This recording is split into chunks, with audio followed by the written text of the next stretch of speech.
Good day, nerds, and welcome to episode 50 of the Nerd Cantina Show. Today, your host and the founder of the nerdcantina.com, Steve, and myself, Ken, will go over the weekly news. And what we're going to begin with is Stadia and all of its glory. We're going to go over some entertainment talk with a potential Joker sequel and some news around the Deadpool sequel. Then we're going to move into the tech space and discuss the Cybertruck unveiling. There's some legislation around your personal data and it no longer being allowed to be stored in Russia or China. Amazon has sued the Pentagon over their latest decision for their cloud computing contract. And after tech, we're going to talk over some space. And within the space news, we've got potentially some life on Mars, the latest in the Starship prototypes. All right, so there is a lot to get through. Let's get started, nerds. Calling back all nerds. Nerds!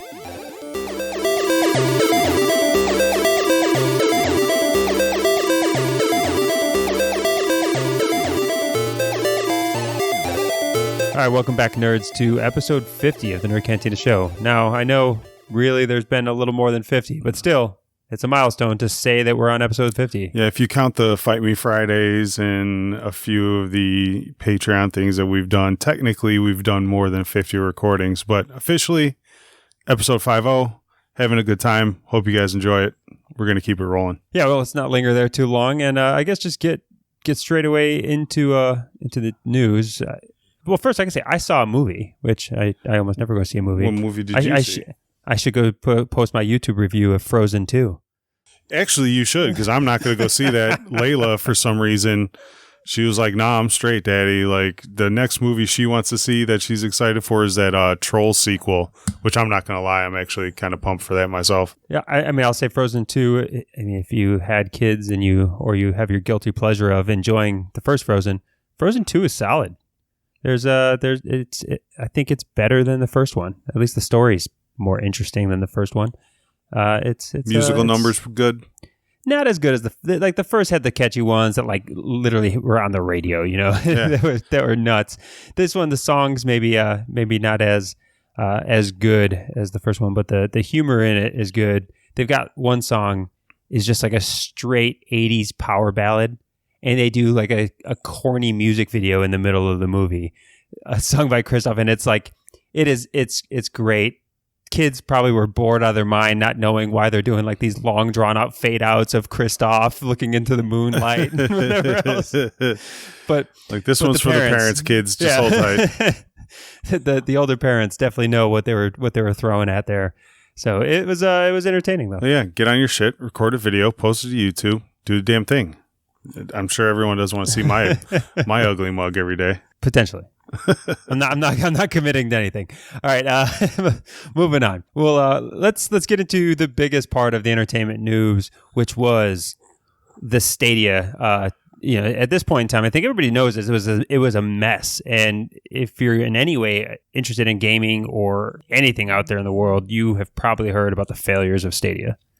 So yeah, we've been talking about it for a while because cloud gaming is supposed to be the next evolution of video games. And, you know, theoretically, we've seen a lot of positives from it. No need to buy a $500 console, you know, game anywhere you want. Just bring your controller with you, hook up to a Wi-Fi network, pull up a Chrome browser, and just start gaming.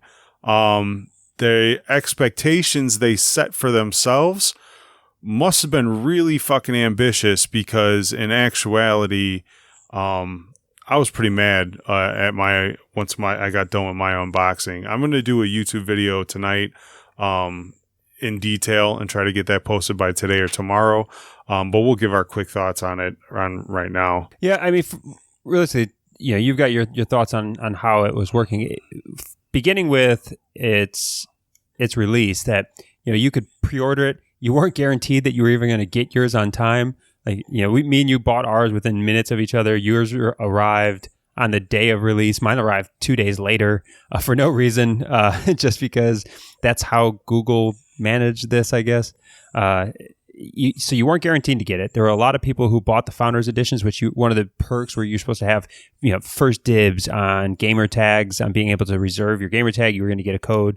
There were thousands of people who were Founders Edition members that didn't receive their emails for codes until days into it. I don't know how that affected people. Hopefully they still got close to the names that they wanted. I'm a bougie ass dude. I'm not trying to have any numbers in my gamer tag. Like, I feel people that want that name locked down. It's important. It's your virtual identity, so the fact that I've had my gamer tag for so long that I don't have to put my birth year afterwards or some shit like that is actually, I feel people on that. I'm with you guys. Yeah, so a lot of people frustrated with that, and that was all, that's all pre-gameplay. That's before you even try to play it. And then going into playing it, and, I'm sure that's where your review is going to focus on YouTube, but across the board, people just saying it was completely unreliable, and playing Tomb Raider and just falling off cliffs because all of a sudden, yeah, it's basically unplayable because the lag. I mean, first person shooters, you don't have the smoothness of the sight. If you're playing Tomb Raider, I'm guessing it might freeze up on you at a point where you need to jump, and it's not going to pick up on it very well. Then, yeah, I loaded up Destiny. I went to the tower, and I couldn't even walk around the tower. There were windows where it did run right for like a solid minute, and you could see the potential. Like it did run at 60 frames per second. I'm used to the 30 frames per second, so it did have like a smoothness to it that my Xbox doesn't often have. Like those windows where it ran like that were few and far between. Like you can. I had it up for 10 minutes and I was just like, yeah, no, fuck that. I only have a certain amount of gaming time in my nights. Like, I'm not going to waste that precious gaming time with a system that can't keep up, and it's kind of sad. Yeah. And that's where, I'm at a decision point myself where I have mine and it came and I left it in its plastic, and I'm about to contact Google or whatever else and figure out what I can do just give me my refund. Because yeah, the Founders Edition had some cool things. It came with a Chromecast, and there was a reason why we bought the Founders Edition.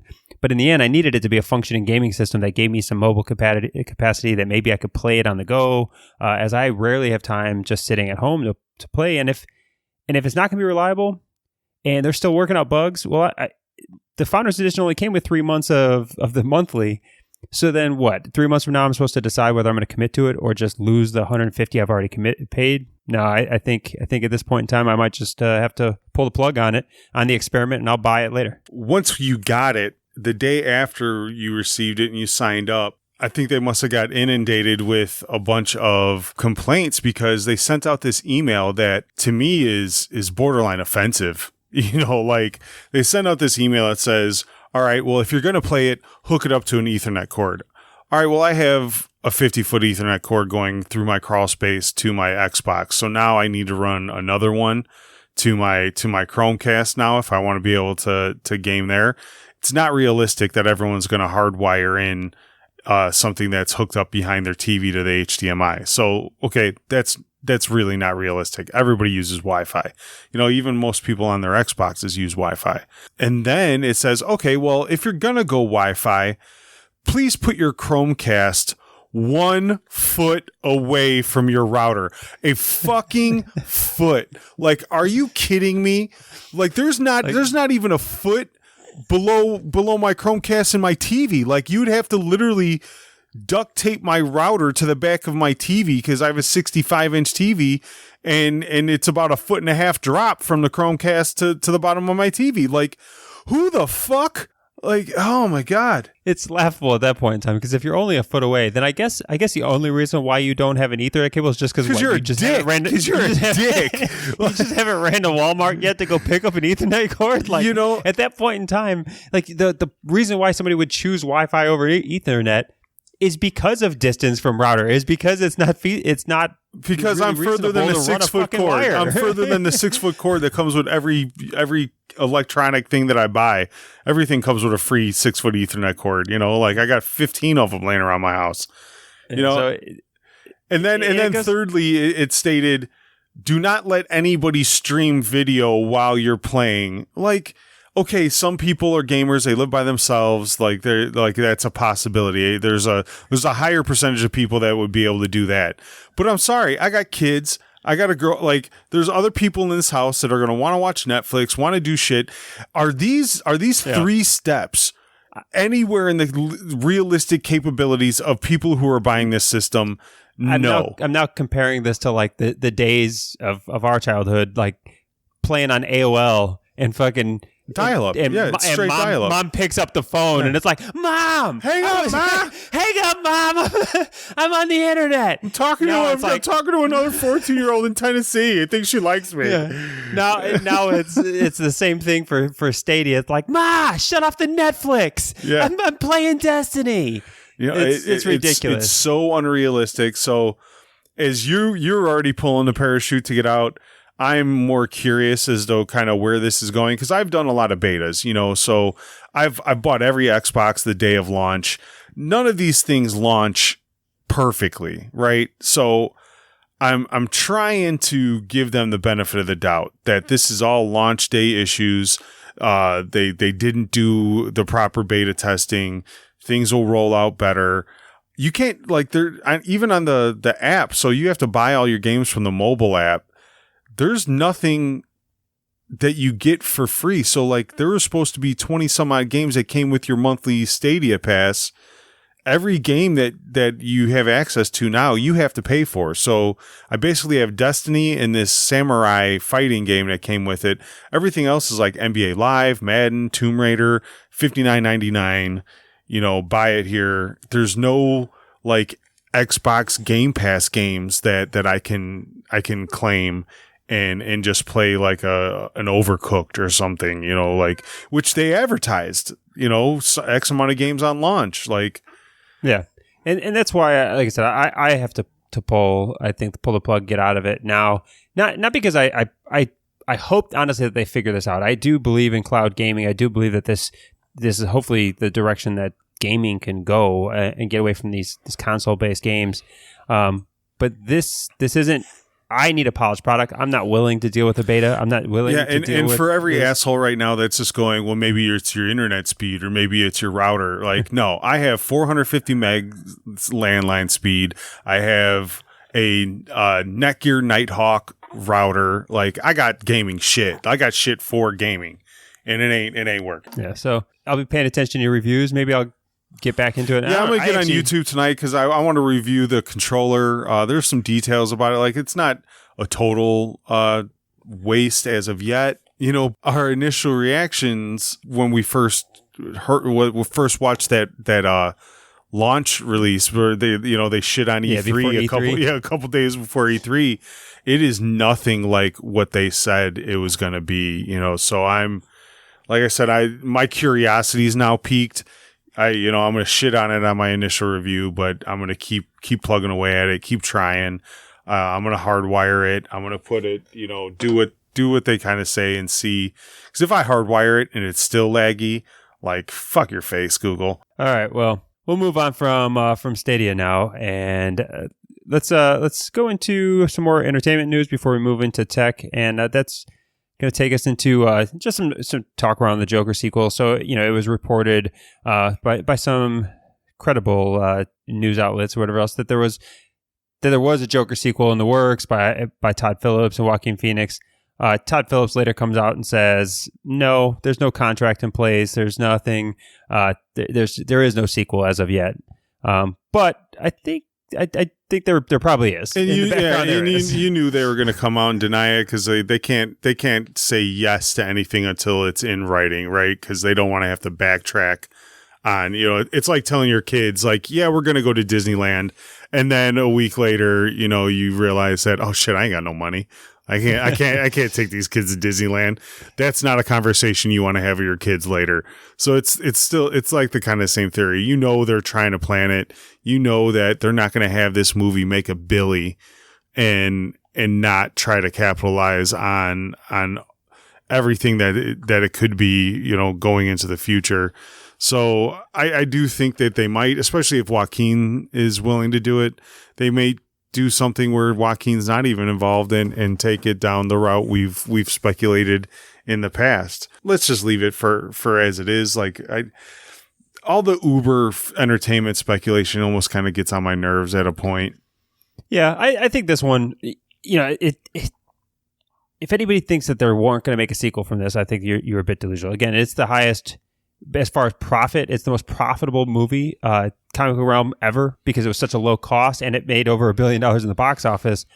And being such a low entry, it's not like they were paying huge salaries, a huge CGI. It didn't have the budgets of like Endgame and stuff. So Endgame beat it in the total box office gross, but not in profitability. Joker is hands down the most profitable movie ever, and it still has a lot of room to breathe. And Todd Phillips and Joaquin supposedly, like on set within the second week of shooting, they were talking about, we got to do a sequel. Like they were already committed to the character and committed to the growth. But there was also rumors that Joaquin said there's no way he would do a sequel. So he said there's no way he would do a Batman movie. So they've both talked about doing another Joker movie. They've just said that they will not tie it into Batman. I think if you're going to do a Joker sequel, you do it in the era of where Batman is becoming Batman, so he never comes into contact with it. And then the last Joker movie that they make with Joaquin, Batman comes at the final credits scene, and that's the introduction to Joker and Batman, and leave it at that. I don't want. I almost don't even want a sequel because it was such an artistic movie. I don't want to cheapen that. I don't want to cheapen the nuance of the movie, the depth of it,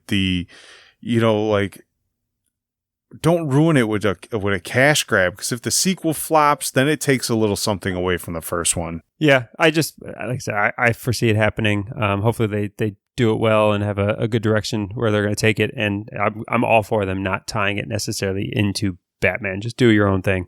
But yeah, and then there's another sequel that's out there that has hit the news over the last couple of days, and that's where the director of Deadpool, Tim Miller, has left the franchise, and it's being reported that that's due to Ryan Reynolds' need or desire to be in control and not the director. Okay, pal. Okay. Sure. Well, you're right, and Ryan Reynolds should be in control. Like I don't know of another actor who is like. He is that character. Like this. Well, and Ryan Reynolds is a producer on it, right? So he's putting up money for this shit, and for him to say like a guy who's partially putting his name and his checkbook on the line should give me all free reign to do whatever I want. He shouldn't have any input, no matter how much he loves the character, no matter how integral he was to getting this greenlit. And things like that. I should be king of the sandbox, and everyone should listen to me. Like, go find your buddy Ryan Johnson and go fucking stroke each other off with your fucking egos. If the director has a problem with the fact that Ryan Reynolds knows this character, knows exactly what people want to see from this character, like this dude just lives in this costume, I think, in his own spare time. He is Deadpool. He knows what's going to work. Yeah, if you got a problem with him being the one driving the direction of the franchise, then farewell. There's no shortage of directors. Well, and he also said the same thing about James Cameron, that he'll never work with James Cameron again because of how much James Cameron wanted input on this latest Terminator. And it's James Cameron's fucking franchise, you dipshit. Like, no shit, James Cameron's going to want to have something to say. So, a dude's only made 2 of the 3 top grossing fucking movies ever on the goddamn planet. Like, maybe he knows something about what audiences want. It's his baby. Like, who the fuck do you think you are? Like, oh, I'm the director. I need total artistic license to do whatever I want. Yeah, no, we're not going to give you $400 million to go play with, pal. You're going to walk this trail that we laid out for you, and you're going to fucking like it, and you're going to shut the fuck up. Like, let's be realistic here. Now, there are directors that you do give free reign on certain projects, but not Terminator and not fucking any Marvel properties. Like, that's not how it goes. We have other things in mind. We have visions that you have to adhere to. And I'm sorry, look what happened when they did that with the Star Wars franchise and just let some director, yeah, go ahead, pal. Do it. No, go ahead. Yeah, go ahead. Do what you want. Do what you want. You know, and we've even heard over the last week you get where RJ was criticized, Ryan Johnson for the Star Wars. He was not necessarily criticized by the the current director. He was, but they were saying that hey, he definitely did things differently than I would have done. so the second YouTube video that I have to record tonight is I went and saw that Knives Out on Saturday, which is Ryan Johnson's latest movie, the murder mystery. Fuck that dude. I was saying, fuck that dude. That was one of the trailers that I saw during Joker, and I had no interest in that. Yeah, I went and saw it. Well, because it doesn't come out till next week, I was able to get early screenings, you know. So anytime I can get an early screening and get a review out there before anybody gets a chance to go see it, I try to do that. You know, it's the reviewer in me that wants to get ahead of the gun and get my opinion out there. And yeah, I'll have a fun recording tonight on that one. Fucking Ryan Johnson, and he even did the intro for the movie. Like he put his fucking ugly mug on a GoPro right before I had to watch this thing. I booed and hissed like I did. I booed and hissed. Everybody looked at me like an asshole because it was a Saturday night movie at like 7:00, and I usually do like the Thursday nights at like 9. So there's no one in the theater when I usually go see my movies, and you know, so it was a chance for me to you know, go on a Saturday night and actually sit with an audience, and I definitely got mixed reactions with the boos and the hisses, but well, I stayed true to our show.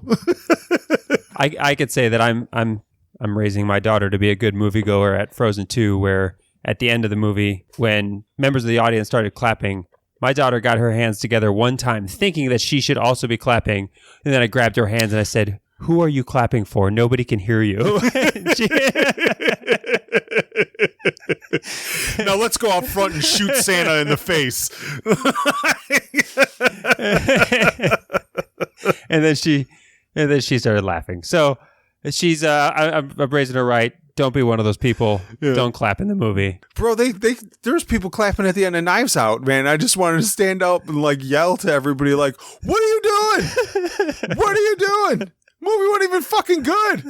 Like, what the fuck are you people doing?" Well, let's move out of entertainment and go to another event that it was a big event this week in the tech space, and it was the unveiling of the Cybertruck.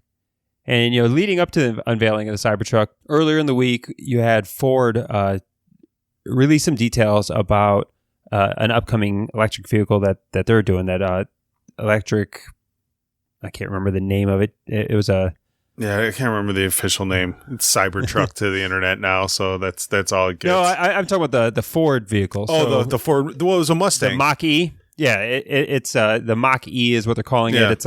It's like a larger SUV type Mustang that Ford unveiled, and Elon was caught in the news only in the sense that all he did was send out a congratulatory tweet to them, just saying, "Hey, great work." Well, yeah, guys. Everyone thinks that it's supposed to be like this Ford Chevy rivalry now that Tesla's Tesla's the front runner of electric vehicles, and they think that anybody else trying to make electric vehicles he should look at as rivals, you know, in competition, and that's not why he made electric cars. He made electric cars because he's trying to save the goddamn planet, and he's trying to set a trend so that other companies make electric cars. So and if anything, this just makes him feel like he's winning. You know what I mean? Yeah. Like he didn't make a simple, easy electric car to begin with. He made a sexy, sleek car to try to draw attention, to try to get other people to get buzz around electric vehicles, because he knew if he just had a Ford Focus electric vehicle, which would be easier to mass produce and roll out,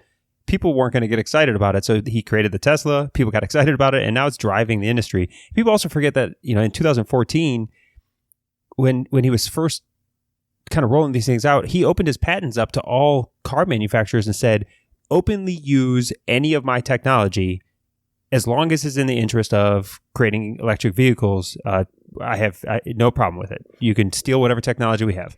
So Yeah, he's honestly, I think it was just making a headline to try to be clickbaity. You know what I mean? No one's just going to report, billionaire nice guy who makes electric cars is excited other people are making electric cars to save the planet. It's like, no, Elon Musk tweeted out about the new Mustang. Find out, it's such, we live in such a shitty day of how we get our news. Hence why we do this podcast. So it was a big nothing story, but it is good to see, the support in the electric community. You'd hope that other people would pick this up and feel the same way. Like, let's do something better for the planet. Let's get this going. And, I'm kind of proud of the guy. And the next step to, I guess, improve the planet is to come up with a truck that could hopefully replace some of these pickup trucks, replace these diesels that are out there in order to and get an electric vehicle that can have the same towing capacity, the same power. And that was what the Cybertruck was supposed to be. And people didn't know what it was going to look like, what its capabilities were going to be, and that was what this unveil was supposed to be. Didn't expect that. It was a mess. Didn't expect that. It was a bit of a mess of a reveal, down to the vehicle itself. It's like a Mack truck fucked a DeLorean, and it's. I mean, it really looks almost like futuristic military stuff. It looks like what you should see like rolling around in the back of a Terminator movie when they're out in the future. It's part Halo Warthog, part rally truck. Like it's insane. It's a wild I'm not look. gonna lie. I know a dude. So right now you could put $100 down. It only takes $100 to put a deposit down on one. And I do have a friend that put that hundo down. He wants it. And they're I want to say it was like 114,000 pre-orders. Like there's a lot of pre-orders that were done. So people are still going to buy this damn thing. And even though it looks like, it doesn't look like a car that's going to be mass produced. It looks like, at the auto trade shows, these concept cars of what future cars are supposed to be. It definitely doesn't look like something that's going to be mass produced, but I mean, they're in the process. This is the Cybertruck, and it's, this is Elon Musk doing Elon Musk things. He's going to kind of change the industry to some degree. You've also got the failure of the bulletproof glass or the shatterproof glass that shatters when they throw the metal balls at it. So he set the bar a little higher for himself. The fact that you could throw like a giant weighted ball bearing and it didn't go through the glass. It didn't shatter the glass. It's there's plenty of videos that they've released of like literally on that stage testing that glass before the event, just being like, all right, is this going to work? And it's just bouncing off like it's nothing. And for whatever reason, those throws in the moment shattered it. And some people have speculated that when they did the sledgehammer smash on the side of the door, that probably created like a fracture on the bottom of the glass inside the frame that then later caused the spider web or the either way, like it's shoot a BB gun at a modern car, that glass shatters. You know what I mean? Like it's and it's obviously durable. And the fact that they did smash it with a sledgehammer and there was not a visible dent or scratch or anything in the side of this truck. And it goes into, so I looked into a bit, and there's some articles and some other kind of places that talk about why the truck looks that way, and I think it's worth addressing because it's actually really cool. And it's, again, Elon trying to change the industry, that if you can get people to actually just understand and be okay with a vehicle that looks like this, it'll drastically reduce cost because you don't have to now mold the metal and press the metal and stamp the metal out into these rounded shapes, these pretty. Yeah, it's like a stealth bomber. Like that thing is not being picked up on radar. That's for sure. And it's for a reason, because the metal that he uses on this truck. It's a new stainless steel, right? Yeah. No, it's not a stainless steel. It's another type of iron that cannot be stamped. Like if you tried to stamp it, it would break the machines, the modern machines that would actually press it into. I thought shape. In the video he said it was a stainless steel they invented. Okay, so yeah, it's not a traditional stainless steel that you're going to see. It's I think they called it 30X steel or whatever else. But it's incredibly durable. It is too strong to actually manufacture and to bend or to stamp out.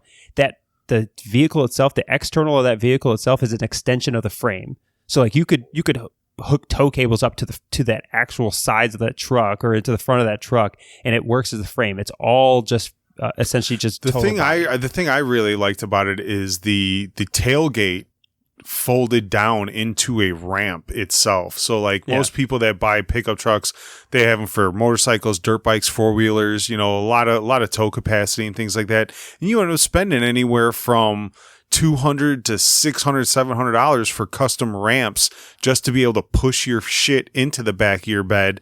And like, no, this motherfucker just folded down, came right out. Like it's included in the vehicle. Like I thought that was pretty sweet. Yeah, I mean, it really is a kind of an innovative rolling tank at this point in time. But I like I think the idea of, hey, if you can get people to buy off on trucks that look like that and stop making them you could drastically reduce costs. You can make it easier to manufacture. Man, color it green and make it look like there's Master Chief driving when I roll up my window, and I am down, bro. I guarantee you. One of those pre-orders, that's exactly what's going to happen to it. Oh, yeah. One of those pre-orders, there is definitely a red versus blue cosplay happening out of it. Oh, for sure. Well, and that's the thing, too, is he said it is totally spec'd out for, like, rally. So it's the capabilities of this thing are going to be really interesting to see once you see it, like, active on the road and people actually trying to beat the shit out of it. Some hillbilly motherfucker's going to go mudding. And I'm excited to kind of see how it does in that scenario. And Tesla also released a video where they hooked a cable up to a Ford frame and that truck and had the Cybertruck dragging the Ford F-150 uphill while the Ford F-150 was trying to drive the other direction. It just drug it straight uphill like it was in neutral. No big deal. And Ford's probably thinking, hey, you just tweeted and congratulated us. You couldn't have grabbed a fucking Tacoma. Like you couldn't have gone and done something else here. Whatever. Shit on the Koreans, buddy. Like, what are you doing? No, it's interesting. Like you said, he's going to get criticism, but I don't think criticism bothers him. Like there's no way you design that and then you go through all the board meetings and you look at the pictures and you look at the first one before you bring it out on stage and you're just going, yeah, everyone's going to love this. Like, no, you knew. You know what I mean? Like, it's okay. People have ugly babies. You still love them. Like, it's... Elon had an ugly baby. It's all good, bro. I honestly don't think he cares at all. Like, it is intentionally ugly. He thinks it's functionally ugly. And again, he's just trying to change the culture. People around like all kinds of cars I think industry. are hideous. Like, I have no clue why anybody drives a Jeep, to be perfectly honest. Like, I've never seen a Jeep last long. I've only seen people complain about Jeeps, and it is from people that love Jeeps. Like they constantly break down. There's just these boxes. They look like shit. Like, but people love them. Like, so if that's your thing, that's your thing. If this Cybertruck's your thing, then that's your thing, man. Be happy. You only live once. Like, whatever makes you happy, go do that shiz. But then a ridiculous thing that comes out of the Cybertruck event is that, of course, because then everybody loses their mind because I guess the glass broke. And so people are worried about the Cybertruck. So 6% of Tesla shares dropped the next day, which equals a $770 million hit on Elon Musk's net worth at the time. And this is why I don't understand the economy. This is why those people, that the 6% people who sold their stocks also don't understand. Like, nothing changed about the prospectus of this company. Nothing changed about the foundations of this company. The only thing that changed was a small rollout of a truck, whereas the vast majority of what they're selling is the actual Tesla Model S's and Model 3s and everything else they're selling.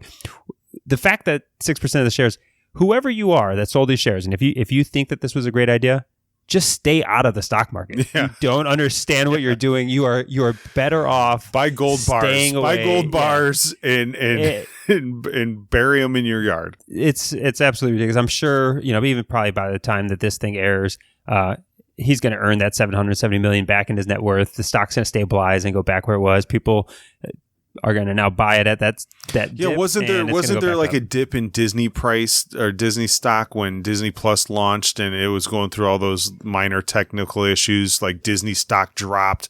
It did, yeah. A couple $100 million, but people it's already back over where it was. But like you said, $770 million is a 6% drop. That's a nothing burger.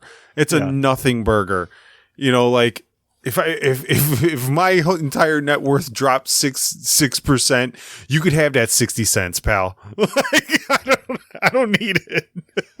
Well, I mean, it also highlights just how ridiculous Elon Musk's net worth is. That really, you know, that's there's only 770 million. That's 770 million of his total net worth, and Tesla is not the only place that he owns and where his net worth is held. You just people don't, you can't quantify, like, so yeah. These numbers, these numbers don't mean shit. Like you say 770 million, and like, yeah, that's like one of the biggest lotto jackpots that you could possibly buy a ticket for. But to these dudes, it's nothing. It is nothing. Yeah. Well, I think so. Let's move on from the Cybertruck here and progress to the next story, which is the we talk a lot about data. We talk a lot about, you know, these cyber data, especially with our recent Cantina conversation from a couple of weeks ago. But we've now got a legislation proposed that will make it to where it's illegal to store data in Russia or China. So basically, the servers for these companies that monetize data or store data for monetary purposes, they're not allowed to store it through companies or that exist in Russia or China. And I don't understand how this isn't like a no-brainer. Yeah, you know what I mean? Good. I don't. Yeah. You know, like China's hacking us all the time. Let's just make it easy for them and put all the things that they're trying to hack us for in boxes in their own country. Like, get the fuck out of here. Yeah. So hopefully this goes through. I don't know where the opposition is going to come for this. You know, there's going to be some level of opposition, but hopefully it streamlines through pretty quickly and we find our data protected slightly. I mean, I still don't think it's going to have a significant impact. I mean, you're not going you can have malicious players in the United States, you know, but I think it's just a good idea to keep our data in servers in our own country, protected by U.S. citizens. And I mean, even though those U.S. citizens are going to be shiesty sons of bitches themselves, I feel safer for some reason having the American dude be the dickhead that's ruining my life rather than the foreign dude that's going to try to ruin my life. Like, I don't know why. Yeah, me neither. But it to me, it does make sense. So let's let that happen. And then the next story, then with we talked about it a couple weeks ago with that $10 billion contract for cloud computing that was awarded to Microsoft over Amazon. And even when we talked about and we covered it at the time, it was pretty well known that Amazon was well leading in winning that contract until some tweets from President Trump that really questioned whether Amazon was the right company to have something like this. And well, he just doesn't like Bezos. You know, Bezos owns the Washington Post. Washington Post doesn't post many flattering articles about the man in charge, and yeah, he's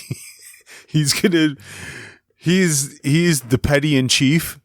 Like, I guess you could say, because that dude is uber petty when it comes to this shit, and he awarded the contract to Microsoft. Well, now you see Amazon fighting back with it. Yeah, and so the Department of Defense awarded the contract to Microsoft, and now Amazon suing the Pentagon or Department of Defense. I don't understand how this lawsuit works though. Like, I just don't understand how you get to sue. Like I go on estimates all the time, and people get other electrical estimates. I can't sue the customer for not picking my estimate over the other guy, even if our estimates were the same. We came in both kitchen remodels came in at $5,000. You know, why'd you choose the other guy? I'm gonna sue you. You should have chose me. But there's a difference when you deal with the government. So the government has certain criteria that they have to follow in the acquisition process. There's certain pathways and certain benchmarks they have to hit. Even if you as an electrician bid out a job for a municipality, for a city entity or whatever it happens to be, if you felt there was some level of discrimination or undue influence that was not professional, you could sue them for not going through proper procedures. So it's similar in that regard. So that there's several lawsuits that are happening right now. It happens all the time through these major military contracting companies in the acquisition process that these suits do happen. And I think they're rarely won. I don't know the statistics on it, but they are rarely actually won because they have to prove. Yeah, it's really hard to prove that shit. It's really hard. But, this is Amazon just sticking it to the government. I still find this shit weird, especially, you look at Amazon. Do they really need this $10 billion contract? I mean, I think everybody knows that this $10 billion contract turns into a $100 billion quick, in the sense that when this contract runs out, the government's cloud computing is not going away, and the government is going to be very reluctant to then roll over to a new company to roll over all their cloud computing. So whoever gets it now is going to pretty much have it in perpetuity. So it's more than $10 billion. But Amazon, pay some taxes and then let's talk. Yeah, and you want to play the game like ante up, motherfucker. Ante up. I think that's remember that's it for just general tech news. And we've got a bunch on the topics of space. And let's roll through them and see what sparks our interest here. So first one, there was some news this week about there currently is and there has been life on Mars. And this was a professor who's an entomologist, bug guy, who took some images and things, and he's been studying the, what's that rover? Is it the Discovery? I can't remember which rover it is on Mars, but he's been studying the images and he came across... How do they not name that thing Red Rover? It's on the red planet. It's on fucking Mars. How do you not name that thing Red Rover just for the shits and gigs? You right? All right. We'll call it Red Rover. So Red Rover takes lots of images on Mars, and this entomologist he's been looking at it and he's convinced now and been publishing articles about the fact that there's been life, and he's showing images where he's highlighting heads and thoraxes and bodies of insect-like items that look like that he classifies them in like the same category as like bees, and they're about 20 inches long. And it's not like these are fossilized. These are live things at Mars rover. And I'm just gonna say bullshit. I don't know. Bullshit. You're gonna have to come with a little bit better than some pictures for me. I see clouds that look like dogs too. Does that mean anything? Well, and NASA's already said it's bullshit. NASA's already said like there's the entire scientific community from NASA believes that there is no way that water or life can exist in the current condition that Mars is at. So the scientific community doesn't support this guy's thesis. I've watched some YouTube videos from alien conspiracy theorists that are 100% buying into this and 100% saying that, yep, this is just more proof that there's life on Mars and that NASA's concealing it from us. And I find those people to be out of their mind. And I don't know, maybe I don't know much about how these things would develop, but why do we think that whatever's going to live on Mars, whatever else, is going to perfectly mimic what insects and shit look like here?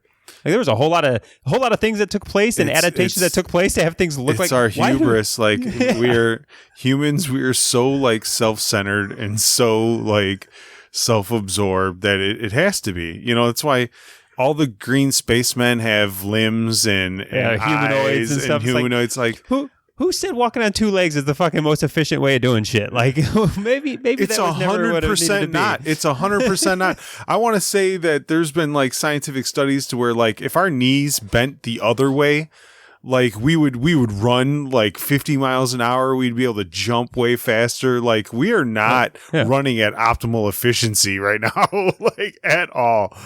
So to think that aliens are going to have any kind of human-like features or anything alien life is going to have anything that resembles what took millions of years to evolve on this planet, like it's just a little selfish. It's it's narcissistic. Yeah. So if you're interested, you can check out the articles at the show notes at thenerdcantina.com/show50. But again, you should take it from our skeptical point of view. This entomologist is out of his mind. So next up is so we got Starship. We already talked about Elon and Tesla, and now we've got Starship. And the first prototype of Starship, it blew its top, doing some pressure tests, and the whole top of it has exploded. So better now than later, motherfucker. Yeah. So, and some people think that this was a big deal, that this was a failure for Starship. Yeah, no, we're all supposed to do these things on one shots, right? Like invent something now and do it once and make it perfect the first time. Go. Get the fuck out of here. And it's in Starship's plan. I think it's not until phase 4 or Mark 4 or Mark 5 that they're even going to try to do the first launches. Like the point of Mark 1 was to fail to some degree and to find flaws in the system. And this one just happened to be catastrophic. But this goes into you look at the 6% dip in Tesla because Cybertruck was ugly. This is why Elon has said that he will never let SpaceX be a public company. This is why this is purely in his personal holdings, because he believes in space exploration beyond profitability and beyond the knee-jerk reaction of having to answer to shareholders. So he that can't even conceive what it takes to do this shit. So if this was a public company, he would have seen a 8% dip in shareholders or whatever else because he blew the top on a Mark 1 project. Whereas this is in his personal holdings, and he probably was just clapping and laughing about the head of it blowing off. When I was a kid, NASA shot a rocket up in the air, and that motherfucker blew up on live television and scarred. I remember that shit, bro. I remember that shit. You can't be beholden to these things if you're gonna set out to do it. He's completely right. He has to just be able to say, no, this is something I'm doing. Fuck what you think. Fuck what you think. Fuck what any speculation. This is why I laugh at the stock market. It is people's whims. It is just how I feel today. Do I feel like this is going to make money? Oh, look, stock went up. Now I feel like it's not going to make money. Oh, stock went down. It is based on all kinds of just people's feels, and people are dumb. Yeah. People are fucking dumb. Yeah, and let's see. I mean, the pace at which they're moving through the Starship kind of experiments and testing, whatever else, is mind blowing at how fast they're moving from iteration to iteration. So I wouldn't be surprised if Mark II's up in 30 days and on a launch pad, and they're improving from this original design, which by any other company standard, this would probably be a year setback. I think we're going to see Mark II real soon, and let's see what happens to that one. I'm sure it's going to also have its demise in some terrible fashion. I think people that criticize the companies like this by selling stock and stuff like that, you need to disclose well, yeah, I had an offer to buy Uber when Uber was starting. I passed on it. What other things did you have the foresight of getting in on? So many people passed on Microsoft and Apple stock back in the 80s, and you have all these old timers if I'd have just gave that dude $1,000, I'd be a millionaire right now. Well, yeah, you didn't, asshole. And these same people got some money in the stock market, and now they think they know what's good. It's so frustrating. We have a mutual friend that's an economist, and I don't understand how he understands these things, and he has to dumb it down for me all the time on why I should give a shit about what the fucking Dow Jones or NASDAQ says. You are really keyed in on this stock market thing right now. Because I feel like there's going to be a whole army of rich dummies that stifle innovation and stifle human advancement because they're one, worried about their bottom line, and two fucking stupid to understand the long game that is involved in these kinds of projects. Yeah, but it's part of the reason why public companies don't innovate. Public companies, they are beholden to shareholders, which is, I mean, if you want to be an innovative company, don't go public. That's a part of it. The companies, when they choose to go public, that is one of their responsibilities from that point on is shareholders' interest. So like I said, that's why it's great that Elon Musk is not jeopardizing SpaceX's ability to innovate in this industry, the space industry, by keeping it as a private holding, a private company. Yeah, I'm a big Shark Tank fan, so I see this shit all the time, like how venture capitalism is it's very cutthroat, and I get frustrated even at that show all the time because I'll give you 100,000, which is nothing of money to me. You know, Mark Cuban's talking about risking 100 grand. Like, are you risking it, Cuban? Like, really, Mark? Are you fucking telling me that you have a big risk by giving this dude 100 grand? And in order to get that 100 grand, I want to see 4 years of proven track record sales. I want to see this and that. A motherfucker can't just walk in with a good idea and be like, "Hey, man, I got a good idea. I'm trying to get this off the ground. I need this." Nor should they. Like, bullshit. Bullshit. Well, we'll have this debate. Bullshit. You're ridiculous on that front. If you want money, you better fucking prove that you're gonna get a good ROI on there. I don't care how much money you have. There's no risk in it then. So what the fuck are like where's the venture? You're just a capitalist. You're not taking any venture. I may not have billions, but if I give you $1, I better get a fucking ROI on that. Yeah, well, thing. we all know how you like to hold on to your dollar. Like, this is not a thing. I don't ever see you being a venture capitalist at all. You know, but I do get frustrated when I watch that show and I see people with like good ideas, good solutions. They haven't taken it to market yet, or they've just taken it to market and they don't have like the proven sales, but these uber rich billionaires are hesitant to give this dude what to us would be pennies to just see if it works. Just see if it works.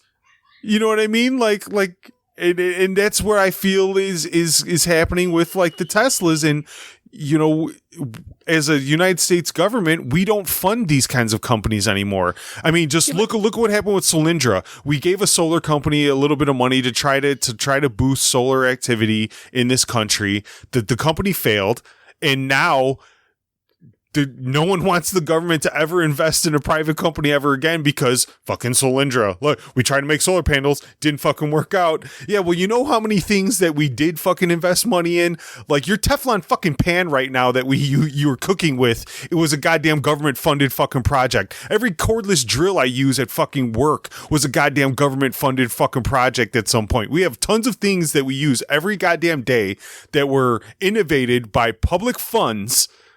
You know, but because Solyndra failed, fuck that. Don't give any company a penny, no matter how much it'll make our lives better. Get the fuck out of here. You are really dancing in too many directions for me to catch all these things here, going from venture capitalists to shareholder investments to public funding investments. Those are all drastically different things, and you're wrong on all of them. Nah, shut the fuck up. But I think we've steered far from our nerd topics, and let's get back on it for a final here topic, and really what we're within the space world. We still have one more topic, and this was that there was sugar found on some meteorites from billions of year old meteorites, ones that crashed in like the 60s, but those meteorites were billions of years old, and there was sugar found on it. So if you're a spacehead, it's just kind of cool that you see that there's strong potential. There's always been theories that some of the building blocks of life, the building blocks of what we needed in order to create the environment and life here on this planet, that it very well could have been contributed by meteorites impacting Earth, which has been a long theory, difficult to ever prove or impossible to prove. And this just goes one step towards showing that it's actually possible. Yeah, I love Neil deGrasse Tyson when he says, you know, you should be amazed by human life. We're all made of stardust. Like the things that make up the universe are all inside of us, inside of this planet.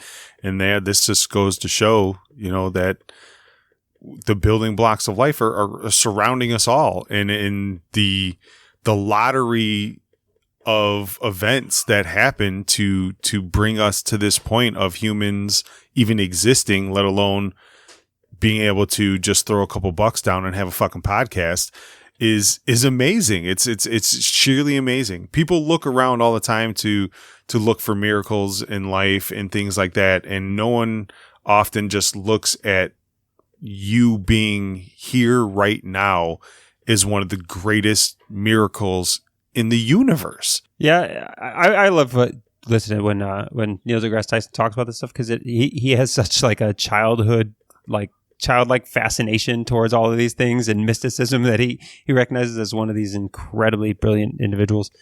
So yeah, when he talks about this miracle that is life and how fascinating we all are, and I think when you get that smart, it's almost easy to have that childlike wonder, because the more you understand about the world and the more you understand about its complexities, the more you can be amazed by it. Like, we're too dumb to know why we should be amazed at what's going on around us. To understand all of the infinite amount of potential, outcomes that could have just derailed this whole experiment of life on Earth. All these different things that could have happened that had to go perfectly right over billions of years in order for us to exist today. And it's like, we don't really necessarily understand, but somebody like him can 100% look at that and just say, who knows how many life forms and stuff have come and gone in the time frame that it's taken us to exist. Yeah, I mean, I'm gonna keep my mouth shut. I'm gonna bite my tongue on this one, because you have a large mass of people in this world that will gleefully tell you that none of that shit is real, and that the Earth is only 6,000 years old. So I'm gonna leave that. I'm gonna table that for another discussion. I already went off on a rant today. Oh wow, you're going after venture capitalists today, but not creationists. Yeah, not creationists. Not really. I pick my battles, man. Like, we're coming up on our hour, and if you want me unloading on creationists, that's going to be another 20 minutes. All right. Well, we'll put that on the list for show 100. As we'll try not to alienate all of our potential fan base today. And so that rounds off all the topics that really I had, except for one, and that was one you sent me as we continuously kind of talk at the end of shows about robots. So I've intentionally left I sent that to you right before we started recording. Yeah. I wasn't sure if it was going to make it this week or next week, but no. I like we talk about robots as our closing thing more often than not, I think. So, robots are fun. Might as well do it. Robots might as well do it. We got a new robot, or really not the same robot. The Boston Dynamics Spot, that one that everybody's seen, that little yellow 4-legged robot running around. Well, now we painted it black, made it a fucking SWAT bot, and the Massachusetts police are already using it in real life situations as an aid to policing. Well, we've always had those bomb diffusing robots, right? That we send in with the slow claw arm and everything. The little remote control Johnny Fives. Yeah, this is the next evolution of those bomb diffusing bots, and I'm all for this, man. I really, what didn't you just go into a Walmart and have your first encounter with a robot? Yeah, I was gonna say I did see my first ever real life robot. That was yesterday, right? And I sent you the text. I told you. I said, put that shit on Instagram. Like, yeah. So went to Walmart and I saw the first ever the cleaning stacking robot that's got like 40 cameras all over this thing, and it stands about 6 feet tall and just strolling around. It's not like they really chose an aggressive time to test this robot out, because I'm talking about on a Sunday, Thanksgiving week, absolutely packed place. And this little robot just going around and tons of people just stopping and messing with it. Did you want to kick it? Did you want to kick it? Oh, I did want to kick it. I just wanted to see. I just wanted to see what it would say. You're a piece of shit too. You're a piece of shit too. But instead, all I did was just walk up to it to take a picture. And the second you should have slapped a Nerd Cantina sticker on that motherfucker. That's absolutely true. Next time I go, I'm bringing a pocket full of stickers. Just palm that motherfucker, give it a slap on the ass as you walk by, and ride out like you never did it. But no, it was just sweeping and cleaning the floors. It stopped every time a person or a cart walked near it. It just stopped, and it would move the second people got a couple feet away, and it just slowly worked itself around the store. So robots removing that was a teenager making a minimum wage before. Yep. Fucking robots. And now we got SWAT robots. Like, I'm okay. Here we go, guys. Here we go. The future is now. We're past Blade Runner date. Like, this is our lives. Yeah. So this police robot, I think it's actually cool.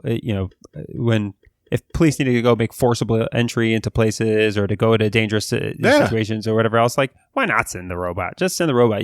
And, even that spot can replace potentially, depending on what kind of detection equipment and what kind of, surveillance, and it's already got 360-degree cameras that are high-resolution cameras and stuff on it. You could send that in place of an actual dog, of an actual taser face, bro. I'm telling you, man. Fucking taser face. Even though those robots are expensive, it's far cheaper than a human being injured, or a dog on a monetary level is cheaper, and then it's way cheaper as far as just the actual cost of the human cost, the human capital there. So they use them in dangerous situations, roll them out. Let every patrol car have a robot that they can turn on and send in. Man, they're gonna find out a way. They're gonna hit a button. It's gonna eject off the trunk. They're just gonna donut slide, fishtail right into the crime scene. Hit the button. Thing's gonna shoot out the back. Start galloping. I'm down, man. Give me some movie shit. All right. Well, now that's the last topic of the week. So, thanks again for joining us for another weekly news recap and for episode 50. And for the 3 people who've been listening for 50 episodes, thank you. You the real MVP. You the real MVP. For sure. And then for those of you who've picked us up somewhere along our journey, hopefully you continue to enjoy what we're doing here, and we continuously try to build upon these topics and have these conversations. So join us, celebrate our episode 50 over at thenerdcantina.com/community. Join the Facebook group as we're still having great conversations and sharing these links and continuing to discuss these things throughout the week. And don't forget to head over to our Patreon and slide that dollar right in that bucket right quick. Hook your boy up. So that way he can invest in more companies with no actual business plan. Yeah. Well, hey, you got a good idea. I got $1. Oh, and this is fucking Squatty Potty. Fucking Squatty Potty made $1 million. Like, what the fuck, man? All right. And that's with Squatty Potty there. That's it for us. Thanks again for listening. We'll talk to you again next week. See you, nerds.